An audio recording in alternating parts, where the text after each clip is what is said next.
Le bonheur est en toi. 9 leçons stoïciennes pour le trouver. As-tu déjà eu cette sensation que, peu importe tous tes efforts, le bonheur n'arrive jamais vraiment? Comme s'il était toujours à portée de main, mais insaisissable. Tu obtiens des choses, tu évolues, tu atteins des objectifs, et pourtant, quelque chose en toi reste vide, comme si rien ne s'emboîtait vraiment. Est-ce une coïncidence si tu regardes cette vidéo maintenant, ou es-tu simplement fatigué de chercher à l'extérieur ce qui n'a jamais cessé d'être en toi? Beaucoup de personnes arrivent à ce point après des années à vouloir plaire, à répondre aux attentes, à tout faire correctement pour les autres. Et c'est exactement ici que tu commences à voir les choses avec clarté. Le bonheur n'est pas une destination, mais un chemin. Toute notre vie, on nous a appris que le bonheur viendrait quand quelque chose finirait par arriver. Une relation, une reconnaissance, un succès, un tournant. Comme si la paix était la dernière pièce d'un puzzle qui manque toujours, mais personne ne nous a dit cette vérité simple, la paix ne vient pas de ce que tu obtiens, elle vient de ce que tu deviens pendant que tu vis. Quand tu comprends cela, quelque chose change. Tu arrêtes de courir après le bonheur. Tu arrêtes de te juger sans cesse.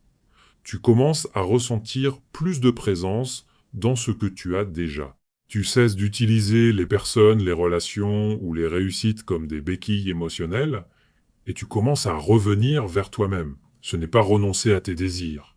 C'est arrêter d'exiger que le monde comble un vide dont toi seul peux prendre soin. Les stoïciens l'avaient compris il y a 2000 ans. Épictète disait que celui qui dépend de l'extérieur pour se sentir bien vit fragile face à la vie. Marc Aurèle rappelait que la sérénité commence quand tu apprends à être bien avec toi-même. Alors avant de continuer, je veux te poser une question simple et honnête. Est-ce que tu te reconnais là-dedans? Si oui, écris dans les commentaires «Le bonheur est en moi». Parfois, une phrase dite au bon moment ne change pas seulement une journée, elle change toute la direction d'une vie. Leçon 1, nous avons appris à chercher un bonheur erroné. Depuis très tôt, on nous a appris que le bonheur se trouvait en dehors de nous, dans l'amour de quelqu'un, dans le travail idéal, dans l'argent, dans la reconnaissance, comme si le bonheur était une ligne d'arrivée lointaine, toujours après le prochain virage, jamais exactement là où nous sommes. On a créé en nous l'impression que la paix serait toujours juste là, dans la prochaine conquête, dans la prochaine étape, dans le prochain camp. Quand tout ira bien, quand tout se régulera, quand nous serons enfin prêts, mais personne ne nous a prévenu que ce type de pensée nous condamne à une quête sans fin. Parce que chaque fois que tu atteins quelque chose, un autre objectif apparaît, un autre désir, une autre pression. C'est comme monter un escalier qui ne se termine jamais. Tu montes une marche en croyant que c'était la dernière, mais en levant les yeux, tu te rends compte qu'il y en a encore beaucoup d'autres. Ce qu'on ne nous a jamais expliqué, c'est que le bonheur n'est pas quelque chose que l'on poursuit. Il se cultive. Il n'apparaît pas quand le monde change, mais quand tu changes ta manière de regarder le monde. Les stoïciens l'avaient compris bien avant nous. Marc Aurèle, un empereur avec du pouvoir, de l'argent et du statut, a écrit « Le bonheur de ta vie dépend de la qualité de tes pensées. Il ne dépend pas de ce que tu obtiens, ni de qui est à tes côtés, mais de la manière dont tu interprètes ce qui arrive. » Épictète, qui a vécu comme esclave, disait quelque chose d'encore plus direct.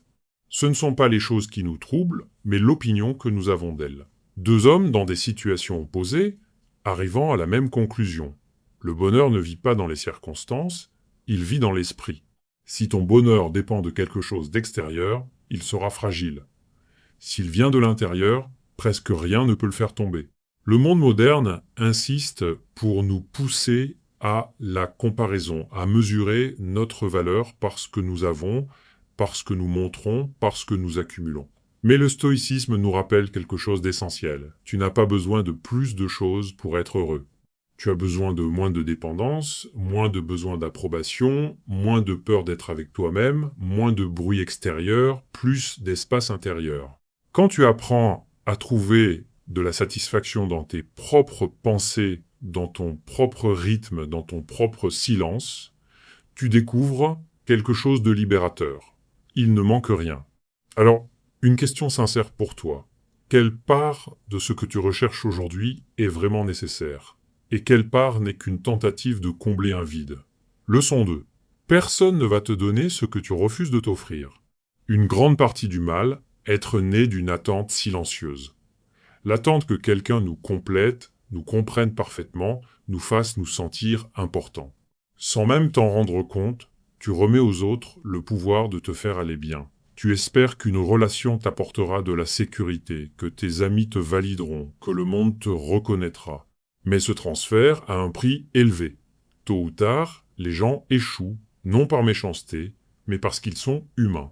Et quand cela arrive, tu as l'impression que quelque chose t'a été arraché de l'intérieur, comme si tu te vidais. Les stoïciens mettaient déjà en garde contre cela. Pour eux, la dépendance émotionnelle était un piège. Épictète disait « Celui qui cherche à l'extérieur de lui ce qu'il devrait trouver en lui-même sera esclave toute sa vie. » Le problème n'est pas d'aimer, de désirer la compagnie, d'apprécier les gens. Le problème, c'est d'attendre qu'ils comblent des espaces que tu évites de regarder. Si tu ne te sens pas suffisant, la moindre critique pèse trop lourd. Si tu ne te traites pas avec respect, le moindre rejet fait mal. Si tu ne te donnes pas de valeur, l'absence de l'autre te blesse comme un abandon. C'est comme essayer de remplir un récipient percé. Peu importe ce que quelqu'un y verse, ce ne sera jamais assez. Les stoïciens proposaient une autre logique. Au lieu d'attendre, cultive. Au lieu d'exiger, construis. Apprends à te donner ce que tu cherches chez les autres. Pas pour devenir froid ou distant, mais pour créer un amour-propre si solide que ce qui vient de l'extérieur s'ajoute sans jamais remplacer. Quand tu commences à t'offrir du respect, de l'affection et du calme, quelque chose change. Tu arrêtes de mendier des miettes émotionnelles. Tu cesses d'accepter moins que ce que tu mérites. Ce qui semblait indispensable commence à perdre de son poids. C'est comme apprendre à marcher sans béquilles. Au début, ça fait peur, puis tu te rends compte que tu as toujours eu la force dans tes propres jambes. Alors, une question pour toi. Qu'est-ce que tu as toujours attendu de recevoir des autres? Et que se passerait-il si tu commençais à te le donner aujourd'hui? Leçon 3. Le secret est d'apprendre à rester avec soi-même. Nous vivons à une époque où le silence est devenu inconfortable. Il suffit de rester quelques minutes seul pour que surgisse l'urgence de prendre le téléphone, d'allumer la télévision ou de remplir l'espace avec n'importe quel bruit. Nous essayons sans cesse d'occuper le vide, comme si le silence était quelque chose à éviter et non un lieu à habiter. Nous avons peur d'être avec nous-mêmes parce que lorsque les distractions s'arrêtent, nous ne savons pas vraiment quoi faire de ce qui apparaît. Des pensées, des souvenirs, des questions, des émotions restées trop longtemps mises de côté. Pour les stoïciens, être seul n'est pas une punition, c'est une opportunité. Marc Aurèle notait chaque soir, non pas pour se distraire, mais pour s'observer, pour comprendre son propre esprit, ses impulsions, ses réactions. Quand tu apprends à apprécier ta propre compagnie, quelque chose d'essentiel change. Tu cesses d'avoir besoin de quelqu'un uniquement pour ne pas te sentir vide. La solitude cesse d'être une ennemie et devient une enseignante. Être bien avec toi ne signifie pas t'isoler du monde. Cela signifie apprendre à habiter ton propre espace intérieur. Alors, la prochaine fois que la solitude apparaîtra, au lieu de te distraire automatiquement, pose-toi ces questions. Quelle part de moi suis-je en train d'éviter d'écouter? Qu'est-ce que j'essaie de faire taire chaque fois que je cours vers une distraction? Leçon 4. Contrôle ce qui est entre tes mains et lâche prise sur le reste. Nous portons tous cette croyance selon laquelle nous pouvons et devons tout contrôler. Nous nous frustrons lorsque les gens n'agissent pas comme nous l'espérons, lorsque les plans ne fonctionnent pas, lorsque la vie ne répond pas comme nous le voudrions.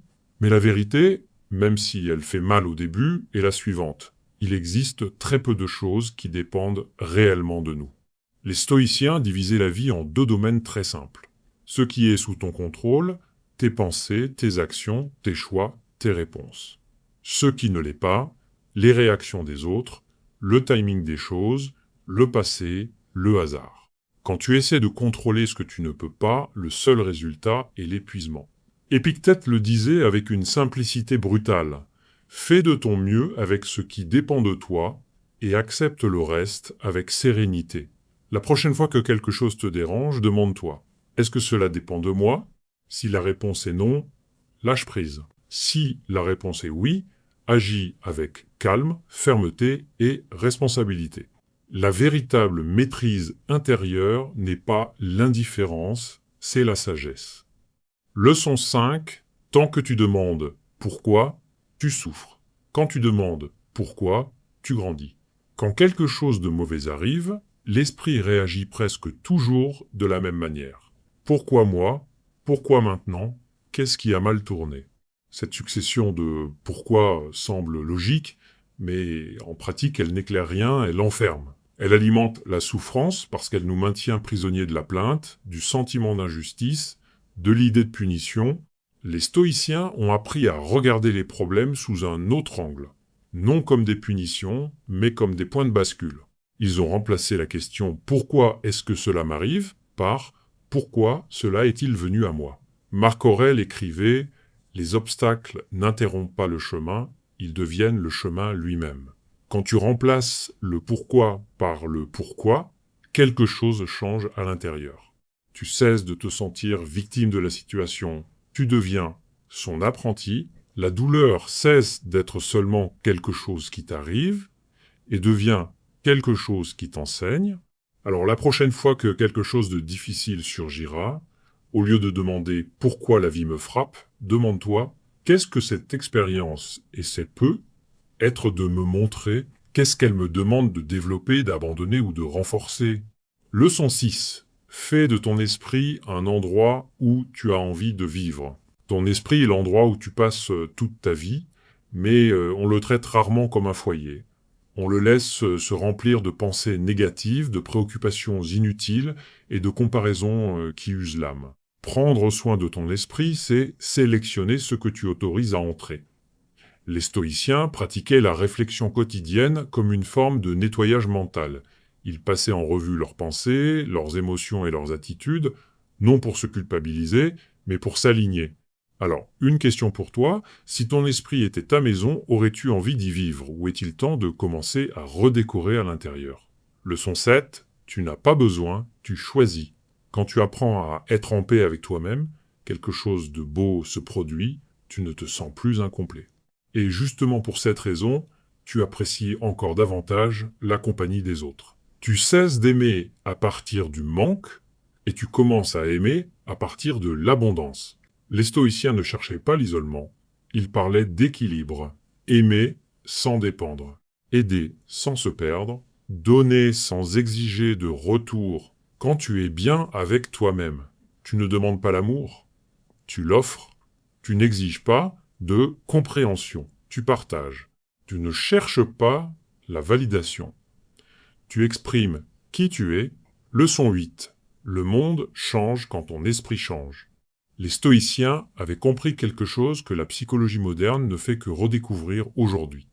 La manière dont tu perçois le monde détermine le monde que tu expérimentes.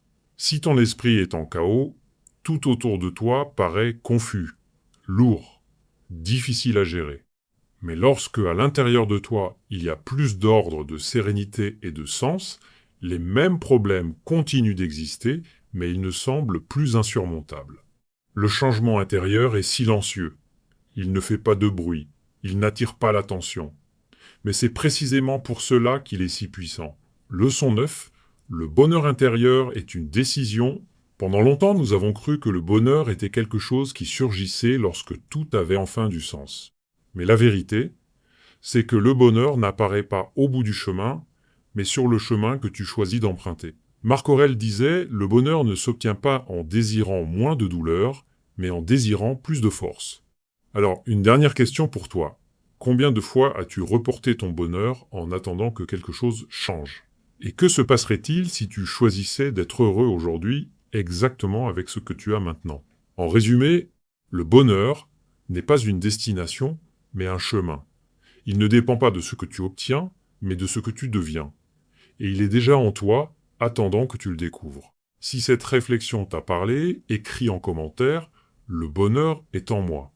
Et si tu veux continuer à explorer ces idées, abonne-toi à la chaîne. Merci d'avoir pris le temps de lire. Le bonheur est en toi.